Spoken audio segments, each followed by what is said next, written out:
வணக்கம். இந்த வீடியோவில் கிளாட் எக்ஸாம், அதாவது common law admission test CLAT 2027 அதை பற்றிய முழுமையான ஒரு விளக்கத்தை பார்ப்போம். அதாவது அந்த கிளாட் எக்ஸாம் எதுக்காக நடத்தப்படுது, யாரெல்லாம் எழுதலாம், என்ன எக்ஸாம் பேட்டர்ன், என்ன எக்ஸாம் ஃபீஸ், என்ன எப்படி அப்ளை பண்ணணும், என்னைக்குள்ளே அப்ளை பண்ணோம், இந்த விளக்கங்கள் எல்லாமே, இந்த கேள்விகளுக்கான பதில் எல்லாமே இந்த வீடியோவில் நம்ம தெரிஞ்சுக்கலாம். முதல்ல கிளாட் எக்ஸாம்னா என்ன அப்படின்னா பாருங்கள், காமன் லா அட்மிஷன் டெஸ்ட், அதனுடைய சுருக்கம் தான் கிளாட்னு சொல்கிறோம். இப்போ 2027க்கான கிளாட் 2027க்கான அறிவிப்பு வந்துருச்சு. இந்த கிளாட் எக்ஸாம் எதுக்காக அப்படிங்கிறது பாருங்கள். The common law admission test is a national level admission test for admissions to undergraduate UG and postgraduate PG law programs offered by 26 national law universities in India.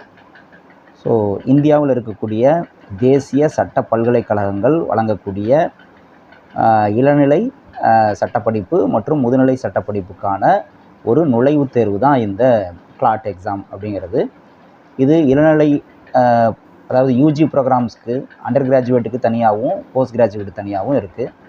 நம்ம apply பண்ணுறப்ப UG படிக்க போகிறோமா, UG degree படிக்க போகிறோமா, PG degree படிக்க போகிறோமா அப்படிங்கிறத கரெக்டாக சூஸ் பண்ணி நம்ம வந்து அப்ளை பண்ண போகணும்.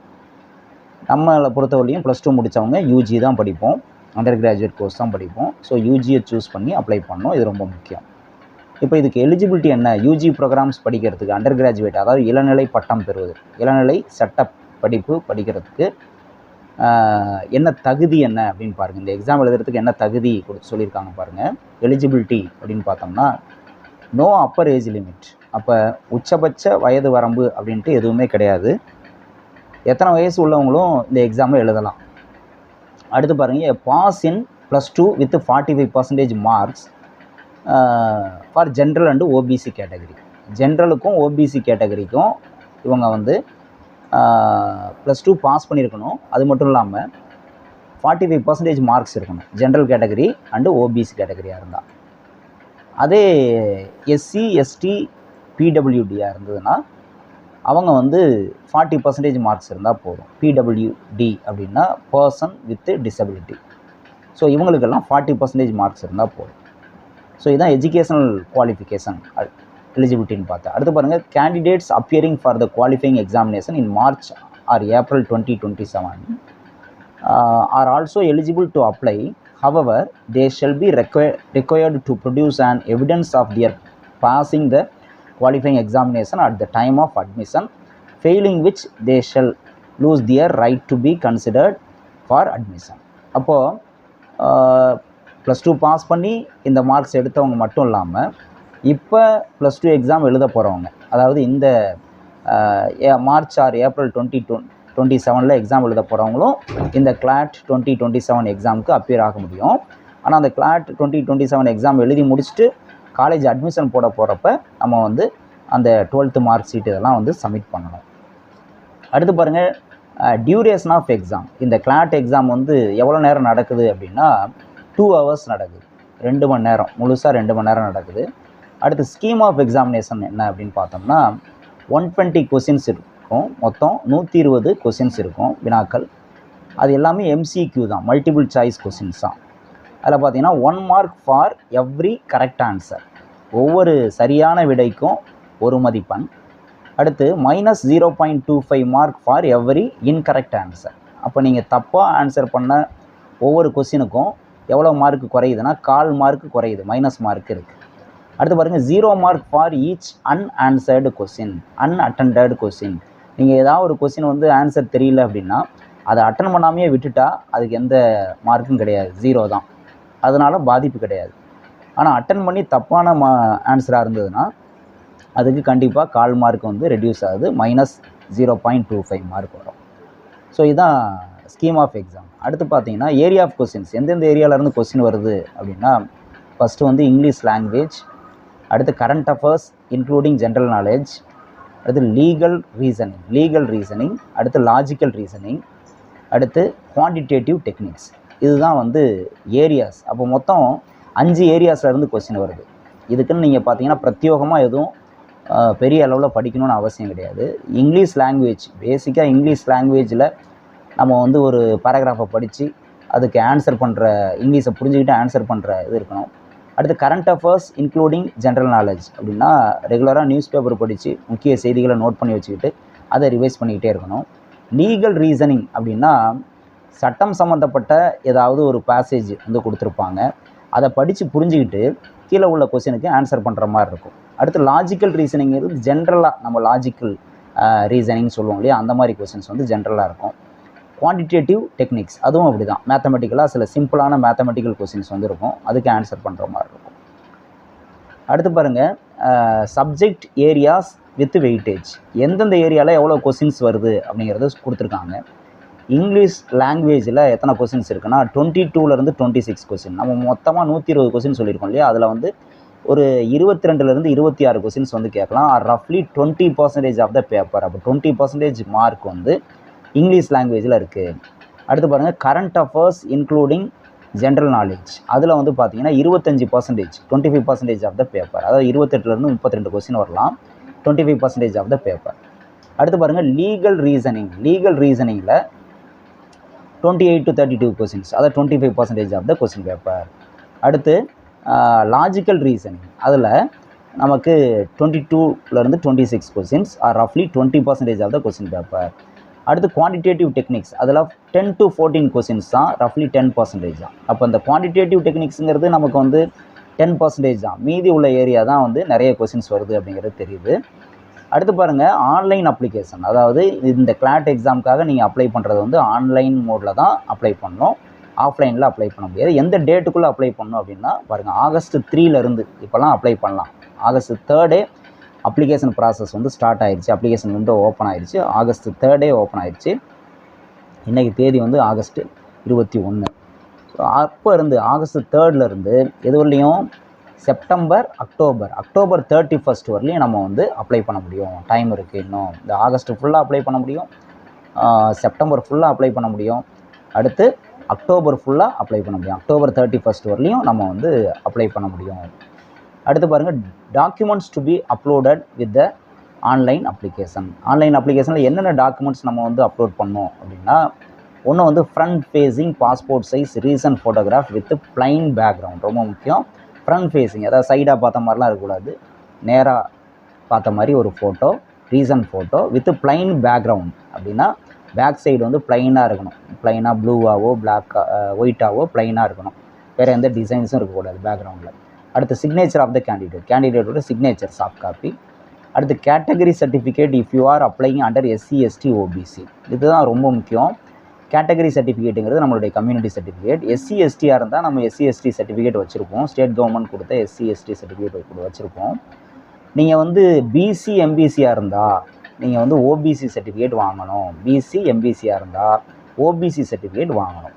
அதுக்கு நீங்கள் இப்போவே அப்ளை பண்ணிக்கலாம். இப்போ அப்ளை பண்ணால் கூட நமக்கு இன்னும் டைம் இருக்குது, இந்த இதுக்கு அப்ளை பண்ணுறதுக்கு, கிளாட் எக்ஸாம் அப்ளை பண்ணுறதுக்கு டைம் இருக்குது. இப்போ அப்ளை பண்ணால் கூட நீங்கள் OBC சர்டிஃபிகேட் வாங்கிடலாம், வாங்கிட்டு OBC சர்டிஃபிகேட்டோடு சேர்த்து நம்ம வந்து அப்ளை பண்ணலாம். அடுத்து பாருங்கள், relevant certificate issued by competent authority if you are applying under PWD category. அப்போ பர்சன் வித் டிசபிலிட்டியாக இருந்ததுன்னா அதுக்கான சர்டிஃபிகேட் நீங்கள் வச்சுருக்கணும். அடுத்து relevant certificate issued by competent authority if you are applying under BPL category, below poverty line சொல்லுவோம் இல்லையா, அந்த கேட்டகரியில் நீங்கள் அப்ளை பண்ணுறதா இருந்தால் அதுக்கான சர்டிஃபிகேட் வச்சுருக்கணும். அடுத்து பாருங்கள், அப்ளிகேஷன் ஃபீ என்னது, application fees can be paid online only, ஆன்லைனில் தான் நம்ம வந்து அப்ளிகேஷன் ஃபீ பே பண்ணோம். அடுத்து application fee for general and OBC கேண்டிடேட்ஸ்னால் ₹4,000 4000 இந்த எக்ஸாமுக்கு ஃபீஸ் பே பண்ணோம். இது மிக மிக அதிகமான கட்டணம் தான் அப்படிங்கிறது மறுக்க முடியாது. இந்த விஷயத்தில் மத்திய அரசு வந்து கவனம் செலுத்தணும், நம்ம மாநில அரசும் இந்த விஷயத்தில் வந்து கொஞ்சம் கவனம் செலுத்தி வலியுறுத்தணும், இந்த கட்டணத்தை வந்து குறைக்கிறதுக்கு வலியுறுத்தணும். ஏன்னா ₹4000 எக்ஸாம் ஃபீஸ் அப்படிங்கிறது நிர்ணயிச்சிருக்கிறது வந்து கண்டிப்பாக ஒரு எளிய பிள்ளைகள், எளிய குடும்பத்தை சேர்ந்த பிள்ளைகள் வந்து ₹4000 எக்ஸாம் ஃபீஸ் கட்டி இந்த எக்ஸாம் எழுதுறது அப்படிங்கிறது வந்து ரொம்ப கடினமான ஒரு விஷயந்தான். அதனால் இந்த கட்டணம் அப்படிங்கிறது மிக மிக அதிகம். இதை குறைப்பதற்கு மத்திய மாநில அரசுகள் வந்து கண்டிப்பாக நடவடிக்கை எடுக்கணும் அப்படிங்கிறது மறுக்க முடியாத ஒரு உண்மை. அதே மாதிரி பாருங்கள், application fee for SC ST BPL பிடபிள்யூடி கேட்டகரிக்கு வந்து 3500 ஒரு 500 கம்மி. இதுவுமே கூட அதிகம் தான், ரொம்ப அதிகம்தான். குறிப்பாக அரசு பள்ளியில் படிக்கக்கூடிய மாணவர்கள்லாம் இவ்வளவு கட்டணம் செலுத்தி இந்த எக்ஸாம் எழுதுறது அப்படிங்கிறது ரொம்ப ரொம்ப சவாலான ஒரு விஷயந்தான். இதில் நம்மளுடைய தமிழக அரசும் கவனம் செலுத்தி இந்த கட்டணத்தை குறைக்கிறதுக்கு வலியுறுத்தணும். அடுத்து இந்த cost of previous years question papers, previous year question papers நமக்கு வேணும் அப்படின்னா 500 கட்டி வாங்கணும் அப்படின்னு சொல்லியிருக்காங்க. சரி, ஸோ இதுதான் எக்ஸாம் ஃபீஸை பொறுத்தவரையிலையும். அடுத்து வந்து பார்த்திங்கன்னா mode of examination. Mode of examination வந்து ஆஃப்லைன் தான். Offline examination. ஆஃப்லைன்னா பேப்பர் பென் மெத்தடில் நடக்கும். ஆன்லைனில் கம்ப்யூட்டர் பேஸ்டு எக்ஸாம் கிடையாது. இது வந்து பேப்பர் பென் மெத்தட்.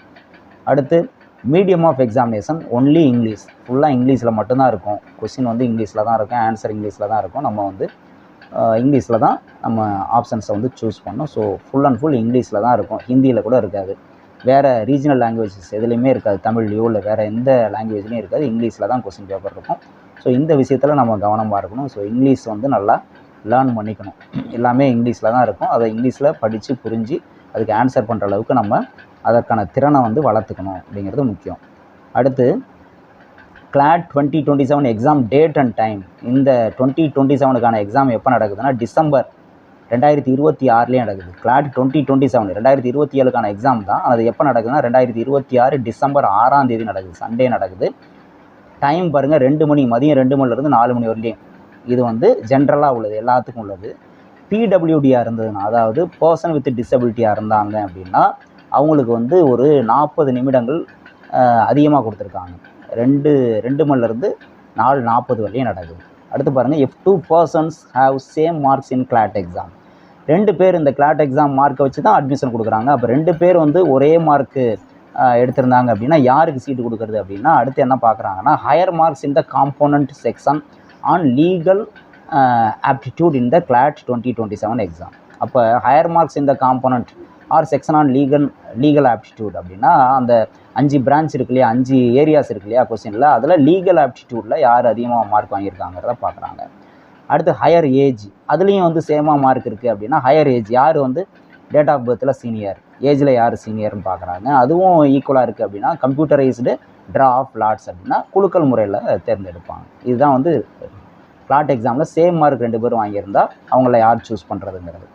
அடுத்து பாருங்கள் வெப்சைட் லிங்க். இதுதான் website link. https://consortium of NLUS. NLUSனால் நேஷ்னல் லா யூனிவர்சிட்டி .ac.in/CLAT 2027/ இதுதான் website address. Consortium of NLUS அப்படிங்கிற வெப்சைட்டில் தான் நம்ம போயிட்டு அப்ளை பண்ணோம். Okay, all the best. So இது வந்து நம்ம சொல்லியிருக்கிறது வந்து CLAT எக்ஸாம் அப்படிங்கிறது மத்திய பல்கலைக்கழகங்கள், மத்திய சட்ட பல்கலைக்கழகங்களில் நம்ம வந்து சட்டம் படிக்கிறதுக்கு, இளநிலை சட்டம் படிக்கிறதுக்கான எக்ஸாம் இது. இது வந்து ஒரு வாய்ப்பு. நம்ம மொத்தம் 26 சட்ட பல்கலைக்கழகங்கள் இருக்குது, மத்திய சட்ட பல்கலைக்கழகங்கள் நாடு முழுவதும். அதில் நம்ம தமிழ்நாட்டில் ஒரு சட்ட பல்கலைக்கழகம் இருக்குது, திருச்சியில் இருக்குது. ஸோ இது ஒரு வாய்ப்பு. இது மட்டும் இல்லாமல் நமக்கு வந்து தெரியும் தமிழ்நாடு டாக்டர் அம்பேத்கர் பல்கலைக்கழகம், சட்ட பல்கலைக்கழகம், அது கீழே நிறைய கல்லூரிகள் இருக்குது தமிழ்நாட்டில் இருக்குது. தமிழ்நாடு அரசு நிர்வாகம் செய்யக்கூடிய கல்லூரி. அதில் நீங்கள் சட்டம் படிக்கணும் அப்படின்னா +2 மதிப்பெண் அடிப்படையில் அதில் வந்து சேர்க்கை நடக்குது. ஸோ அதில் அந்த இதில் தமிழ்நாடு டாக்டர் அம்பேத்கர் மருத்துவ பல்கலைக்கழகத்துக்கு கீழே இருக்கக்கூடிய தமிழ்நாடு அரசு நிர்வாகம் செய்யக்கூடிய கல்லூரிகளில் நீங்கள் வந்து சட்டம் படிக்கணும் அப்படின்னா அதுக்கு வந்து இந்த எக்ஸாம் தேவையில்லை. அதுக்கு வந்து +2 மார்க், +2ல் நீங்கள் என்ன மார்க் எடுத்திருக்கீங்க, டோட்டல் மார்க் என்ன, அதை வச்சு தான் அட்மிஷன் கொடுக்குதுங்கிறத நினைவில் வச்சுக்கோங்க. இது வந்து தனி, இதுக்கும் அதுக்கும் சம்மந்தம் இல்லை அப்படிங்கிறத மைண்டில் வச்சுக்கோங்க. ஓகே, ஸோ இந்த CLAT எக்ஸாம் எழுதணும், மத்திய சட்ட பல்கலைக்கழகத்தில் படிக்கணும் அப்படின்னு விரும்புகிறவங்க இந்த எக்ஸாமுக்கு இப்போ இருந்தே தயாராகுங்க. All the best. நன்றி.